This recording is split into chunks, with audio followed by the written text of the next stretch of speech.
Welcome back नाज़रीन। Programme के इस हिस्से में हम जिक्र करेंगे मौसम का और जो बारिशें इस वक्त बरसात की पाकिस्तान या मुल्क भर में जारी हैं। पिछले दिनों में भी हमने स्पेल्स देखे, आज गुज़िश्ता रोज़ भी स्पेल शुरू हुआ है और कहा जा रहा है कि ये 4 अगस्त तक रहेगा। शदीद बारिशें एक्सपेक्टेड हैं और कहा जा रहा है कि सैलाब का भी ख़दशा है। इस हवाले से NDMA ने अलर्ट जारी कर दिया है।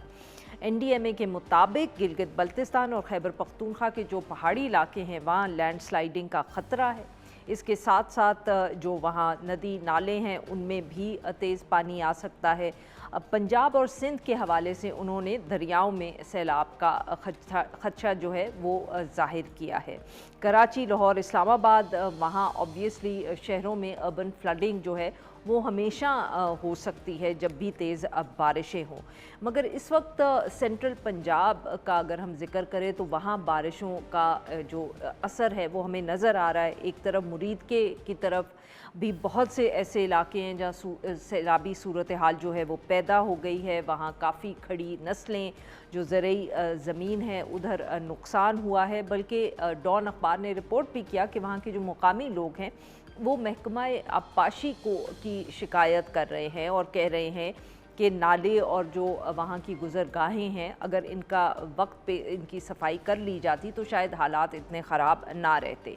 गिलगित बल्तिस्तान ऑब्वियसली वहाँ भी बारिशों से हर साल ही बहुत जो कहते हैं हम सख्त असर पड़ता है और इस दफ़े भी कुछ मुख्तलिफ नहीं है क्योंकि शाहराएँ पुल जो हैं उन सब को बहुत नुकसान पहुँचा है। बल्कि गिलगित बल्तिस्तान का तो बाकी मुल्क से जो रास्ता है वो भी मुनक़ता हो गया।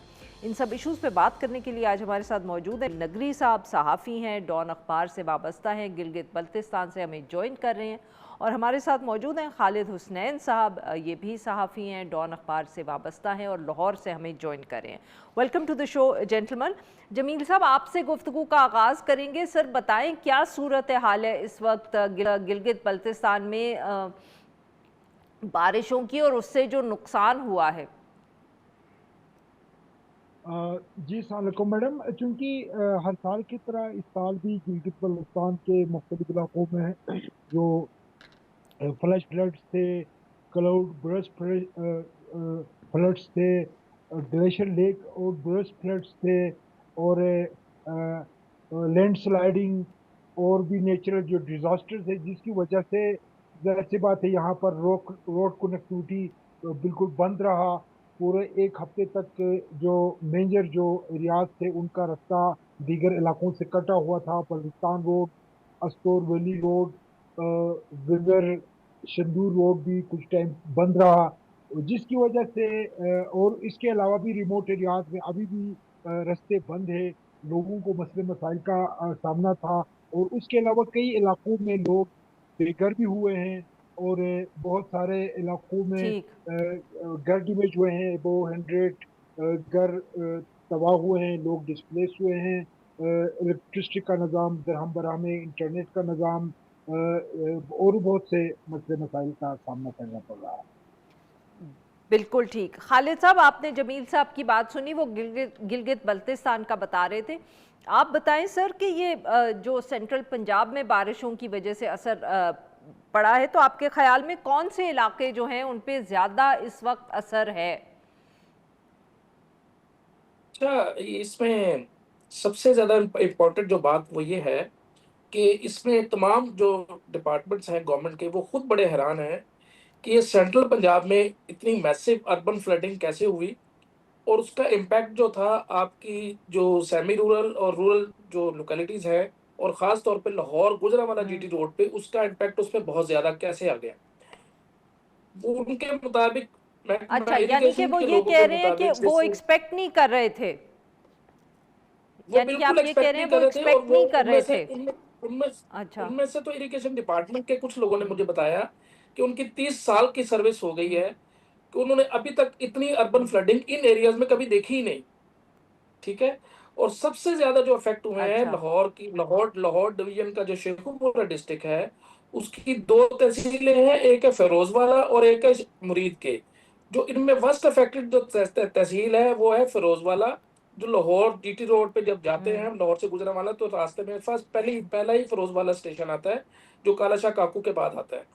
तो यहाँ पे इस वक़्त हालात बहुत ज़्यादा ख़राब हैं और ख़ास तौर पे ऐसी सेमी अर्बन लोकेलिटीज़ जहाँ पे 5-5 हज़ार, 3-3, 4-4 हज़ार घर हैं और वो सारे पानी में घिरे हुए हैं। मैं परसों वहीं पे था, मैंने खुद सारा इलाका विज़िट किया, मैं अंदर तक गया हूँ और वहाँ पे सूरत-हाल इतनी ख़राब थी कि लोगों को रेस्क्यू करना बड़ा मुश्किल हो रहा था, चूँकि लोगों के हाफ़ बॉडी तक उनके पानी आया हुआ था, घरों में भी 6-6, 7-7 फुट पानी था। और लोग वहाँ पे बेचारे बेयारों मददगार खड़े थे, लेकिन रेस्क्यू ऑपरेशंस वहाँ से बड़ी तेज़ी से जारी था उस वक़्त भी। लेकिन शायद उनके पास उस वक़्त बोट्स कम ठीक। थी और आज आज कल उन्होंने कुछ बोट्स की तादाद वहाँ पे बढ़ाई भी है। लेकिन सूरत-ए-हाल वहाँ पे कुछ बेहतर बिल्कुल। हुई है, लेकिन इतनी अच्छी नहीं है अभी तक। बिल्कुल सही।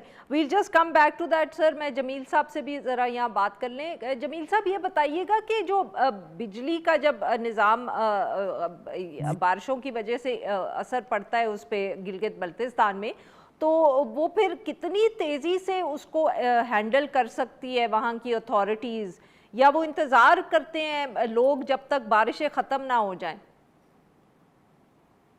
देखिए मैडम, गिलगित बल्तिस्तान का इशू ये है कि मानसून के साथ यानी बारिशों के साथ यहाँ पर कॉन्स्टेंटली जो ग्लेशियर मेल्टिंग है वो भी इसी सीजन में तेज हो जाता है। सबसे ज्यादा जो खतरा यहाँ पर रहता है वो rapid glacier melting, cloud burst और गलाफ इवेंट की वजह से होता है। अब जितने भी डिजास्टर्स यहाँ पर हुए हैं उनमें ज्यादातर जो नुकसानात है वो हेवी मेल्टिंग ग्लेशियर की वजह से हुए हैं, गलाफ इवेंट्स की वजह से हुए हैं। और जाहिर सी बात है, जब फ्लड हिट करता है डाउन स्ट्रीम एरियाज को, तो यहाँ पर जियोग्राफिकली हम एक ऐसे इलाके में रहते हैं कि जब फ्लड अपर स्ट्रीम एरिया से जब इनिशिएट होता है तो वो लाइक ए बम जो डाउन स्ट्रीम एरिया को हिट करता है। अच्छा, उस दौरान वो उसकी लपेट में रोड भी आ जाते हैं। अच्छा, इलेक्ट्रिसिटी का जो पावर हाउस है वो भी आ जाते हैं। कम्युनिकेशन ठीक है सर, इंफ्रास्ट्रक्चर मेरे बहुत पास सारी वक्त ज़रा चीजें कम है, आ इसलिए जाती हैं। इजाज़त दीजिएगा कि खालिद साहब की तरफ भी मैं चली जाऊं। खालिद साहब, ये बताइएगा कि जो इल्ज़ामात कुछ मकामी लोगों ने मुरीदके में लगाए हैं कि सफाई नहीं हुई वक्त पे, इस बात में कितनी सदाकत है? असल में ये एलिगेशंस वहाँ पे हमें भी लोगों ने बताया था कि यहाँ पे इरिगेशन डिपार्टमेंट ने कोई डिसल्टेशन के कुछ इश्यूज हैं, उनकी सफाई नहीं की। चूँकि आपको पता ही है, जितने भी वहाँ पे नाले गुजर रहे हैं उस एरिया से, ये सारे को मैन मेड नहीं है, ये सारे नेचुरल कोर्सेज हैं। और वहाँ पे आपको पता है कि सफाई का इंतज़ाम वगैरह जो भी उसकी डिसल्टेशन है वो इरिगेशन डिपार्टमेंट ने करनी होती है। और वो जहाँ-जहाँ से गुज़रता है, सपोज़ अगर किसी शहर से गुज़र रहा है तो शहर की एमसीएल या डिस्ट्रिक्ट काउंसिल या वो इलाका करता है। तो इसमें लोगों ने के बिल्कुल इल्ज़ाम लगाए, लेकिन सबसे ज़्यादा जो इल्ज़ाम जो था वो ये था कि इरिगेशन डिपार्टमेंट वालों ने कहा कि ये इन लोगों ने अपने आप को खुद डुबोया है, चूँकि वहाँ पे उन्होंने नुला जो भेड़ था, भेड़ नाला जो था, उसका बंद को लोगों ने खुद तोड़ा कि ताकि हमारी तरफ से पानी निकल के किसी और तरफ जाए। लेकिन उसका उल्टा रिएक्शन ये हुआ कि अच्छा। पानी वहाँ से आगे जाके फिर वापस डाउनस्ट्रीम में जब वापस आया, चूँकि लो लाइंग एरिया था, तो उनको इस चीज़ का अंदाज़ा नहीं था। लेकिन वो लोगों के पास वो कह रहे थे कि हमें इसको तोड़ने की क्या ज़रूरत थी? हम क्यों तोड़ेंगे? इतना बड़ा बाँध है, हम कैसे इसको तोड़ सकते हैं?